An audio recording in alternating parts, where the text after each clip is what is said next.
নমস্কার বন্ধুরা, Sumita's blog and কিচেনে আপনাদের স্বাগত জানাই। আজকে আমলকির ক্যান্ডি দেখাবো। তার জন্য প্রথমে আমরা একটি পাত্রে গরম জল ফুটিয়ে নিয়ে আমলকিগুলো দিয়ে দেবো। দিয়ে 1 ফুট ফুটলেই চাপা দিয়ে গ্যাস নিভিয়ে দেবো। কিছুক্ষণ রাখার পর আমলকিটি জল ছড়িয়ে নেবো। যে জলটি বেরিয়েছে সেটি ফেলে দেবেন না, চুলে শ্যাম্পু করতে ইউজ করবেন, খুবই উপকারী চুলের পক্ষে।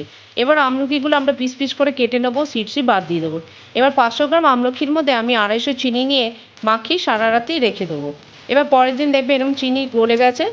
এবার আমরা একটি কালো কাপড় ঢাকা দিয়ে 3 দিন রোদ্দুরে দিয়ে রাখবো, যাতে আমলকির মধ্যে চিনির মিষ্টিটা ঢুকে যায়। এবার আমলকিগুলো 3 দিন পর আমরা একটি ঝুড়িতে দিয়ে জুসটি ছেঁকে নেবো। নিয়ে একটি থালার মধ্যে আমলকিগুলো দিয়ে আমরা 2 দিন আরও পাখার তলায় শুকিয়ে নেবো। আমলকির জুসটি আপনারা ফেলে দেবেন না। এবার 2 দিন পর শুকোনোর পর যখন ঝরঝরে হয়ে যাবে তখন চিনির গুঁড়ো মাখিয়ে আমাদের ক্যান্ডি রেডি করে নেবো। এবার আমাদের একটি কাঁচের বয়ামের মধ্যে এই ক্যান্ডিগুলি আমরা ভরে রেখে দেবো। কোষ্ঠকাঠিন্য, রক্তশূন্যতা ও বমিভাব দূর করে। প্রত্যেকদিন একটি করে খাবেন ও খাবারের রুচি জাগবে।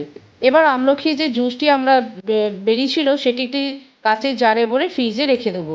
এবার গ্লাসে এই আমলকির জুস বিট নুন ও ভাজা জিরে গুঁড়ো দিয়ে শরবত করে খেলে দীর্ঘদিনের সর্দি কাশি দূর হয়। বন্ধুরা, ভিডিওটি ভালো লাগলে ইউটিউব থেকে দেখলে সাবস্ক্রাইব করে রাখবেন ও ফেসবুক থেকে দেখলে ফলো করে রাখবেন। অবশ্যই একটা লাইক দেবেন। ধন্যবাদ বন্ধুরা।